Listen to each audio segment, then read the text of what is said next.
शहर में ठंड लगे तो हीटर चला लेते हैं, लेकिन गांव में ठंड लगे तो किस्मत ही चूल्हे के सामने खड़ी कर देती है। ये मेरे ससुराल की पहली सुबह थी। हाथ कांप रहे थे, दिल डर रहा था और सामने रखी थी आलू और मेथी। मुझे लगा था मैं सिर्फ सब्जी बनाऊंगी, पर उस दिन मैंने रिश्तों का स्वाद भी सीख लिया। अनन्या शहर में पली बड़ी थी। सुबह की शुरुआत कॉफी से होती थी। ठंड लगे तो हीटर और खाना गैस पर नाप तौल के साथ। शादी के बाद पहली बार जब वो गांव के ससुराल आई तो उसे लगा जैसे समय बहुत ही पीछे चला गया हो। कच्चा आंगन, दीवारों से आती ठंडी हवा और रसोई में लकड़ी का चूल्हा। उस सुबह ठंड इतनी थी कि उंगलियां सुन्न हो रही थी। सास ने बस इतना कहा, आज आलू मेथी बना लो बहू। अनन्या ने सिर हिला दिया, पर मन में डर बैठ गया था। मेथी देखते ही अनन्या का मुंह बन गया। कड़वी गीली मिट्टी से लिपटी हुई उसके दिमाग में बस एक ही सवाल आ रहा था, इसे टेस्टी कैसे बनाऊं। शहर में सब कुछ रेसिपी से चलता था, यहाँ सब कुछ अनुभव से। सास चुपचाप सब कुछ देख रही थी, ना तारीफ ना टोका टोकी। अनन्या ने आलू काटे, मेथी धोई, पर हाथ कांप रहे थे, ठंड से भी और डर से भी। सब्जी चूल्हे पर चढ़ा दिया, धुआं आंखों में भर गया। आंसू ठंड के थे, पर दर्द दिल का था। उसे माँ याद आ गई। शहर का घर, गर्म चाय और अपनी रसोई। मन किया सारी चीजें छोड़कर रो दूं। तभी सास की आवाज आती है, पहली रसोई आसान नहीं होती है बहू। अनन्या चौंक जाती है। सासू माँ पास आती है और धीरे से कहती है, मेथी कड़वी होती है, पर अगर सही वक्त पर नमक डालो तो वही करवाहट स्वाद बन जाती है। ये बात सिर्फ सब्जी की नहीं होती। अनन्या समझ गई। उसने सब्जी को फिर से संभाला, धीरे धीरे, धैर्य से और प्यार से। जब आलू मेथी तैयार हुई तो रसोई में खुशबू फैल गई। सबने खाई, कुछ पल चुप्पी रही। फिर सास ने कहा, अच्छी बनी है बहू। बस इतना ही, पर अनन्या के लिए वो एक अवार्ड था। अगली सुबह वही ठंड थी, वही रसोई, पर अब अनन्या के हाथ नहीं कांप रहे थे। अब उसे पता था, गांव को जीतना नहीं, समझना पड़ता है।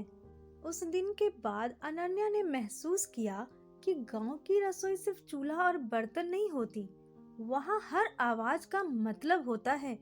चूल्हे की लकड़ी चटकती तो जैसे कहती, धीरे चलो।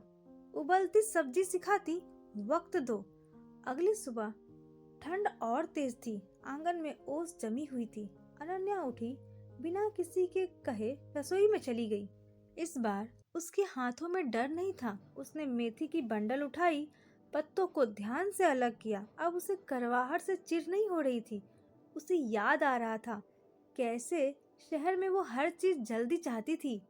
जल्दी खाना, जल्दी रिश्ते, जल्दी अपनापन।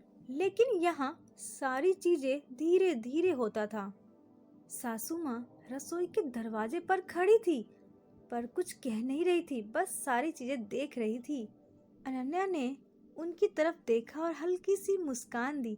सास ने पहली बार सिर हिलाया। वो छोटी सी मंजूरी अनन्या के लिए बहुत बड़ी थी। आज आलू मेथी फिर से बनी, लेकिन आज उसमें सिर्फ मसाले नहीं थे, उसमें समझ थी, धैर्य था और अपनाने की कोशिश थी। जब सबने खाया तो किसी ने तारीफ नहीं की, किसी ने शिकायत भी नहीं की, और शायद यही सबसे बड़ी जीत थी। अनन्या समझ गई, गांव में प्यार शब्दों से नहीं, रोज के छोटे छोटे कामों से मिलता है। ठंड अब भी थी, लेकिन रसोई में खड़ी अनन्या को अब वो ठंड चुभती नहीं थी, क्योंकि अब वो सिर्फ बहू नहीं थी, वो इस घर की रसोई का हिस्सा बन चुकी थी। उस सुबह अनन्या ने महसूस किया कि गांव की रसोई में घड़ी की कोई जरूरत नहीं होती। यहाँ समय चूल्हे की आग से तय होता था, कभी तेज तो कभी धीमा। उसने देखा कि सास बिना कुछ कहे बर्तनों को उनके पुराने स्थान पर रख देती थी। वो जगह सालों से तय थी, जैसे रिश्ते तय होते हैं बिना आवाज के। अनन्या ने खुद से कहा, शहर में मैं हर चीज कंट्रोल करना चाहती थी और यहाँ सब कुछ महसूस करना पड़ता है। उस दिन अनन्या ने रोटी बेलते हुए अपने हाथों की रेखाएं देखी। अब उन रेखाओं में घबराहट नहीं थी। चूल्हे की आंच उसके चेहरे को छू रही थी, पर वो जलन नहीं दे रही थी, वो अपनापन दे रही थी। सास पास बैठकर कुछ मदद करने लगी। दोनों के बीच कोई बात नहीं हुई, पर उस खामोशी में एक रिश्ता पक रहा था। आंगन से बच्चों की हंसी आई, किसी ने दरवाजा खोला, ठंडी हवा अंदर आई, लेकिन अनन्या ने शॉल ठीक नहीं की। उसे अब ठंड डराती नहीं थी। अनन्या ने महसूस किया कि अब उसके कदम कांपते नहीं थे, उसे डर नहीं लगता था। अब चूल्हे की आंच अजनबी नहीं लगती थी, बल्कि वही आंच उसके अंदर की ठंड को पिघला रही थी। उस दिन उसने सास को ध्यान से देखा। उसकी आंखों में सख्ती नहीं थी, बस जिम्मेदारियां थी। जिम्मेदारी इस घर को संभालने की और अब चुपचाप उसे सौंपने की भी थी। अनन्या ने अपनी सास से पूछा, माँ चाय बना दूं? सास ने उसकी तरफ बिना देखे कहा, हाँ ठीक है। ये दो शब्द अनन्या के लिए बहुत कुछ थे। ये मंजूरी थी, ये स्वीकार था। शहर में वो हमेशा सवालों से घिरी रहती थी। क्या मैं सही हूँ? क्या लोग मुझे पसंद करते हैं? लेकिन यहाँ हर जवाब शब्दों में नहीं, हर रोज के छोटे छोटे कामों में मिलते थे। उसने महसूस किया कि जब वो सुबह सबसे पहले उठती है तो घर की सांसें उसके साथ चलने लगती है। जब वो चूल्हे में लकड़ी डालती है तो घर जाग जाता है। अब आलू मेथी सिर्फ सब्जी नहीं रही थी, वो एक जिम्मेदारी बन गई थी, एक रिश्ता। सास ने खाना परोसते हुए उसकी थाली खुद से आगे बढ़ाई। अनन्या की उंगलियां कांप गई, ठंड से नहीं, भावना से। उसे समझ आ गया था, यहाँ प्यार बड़े शब्दों में नहीं मिलता, यहाँ प्यार रोज रोज निभाने से मिलता है। ठंड अभी थी, लेकिन अब अनन्या के अंदर एक गर्माहट थी, अपनापन।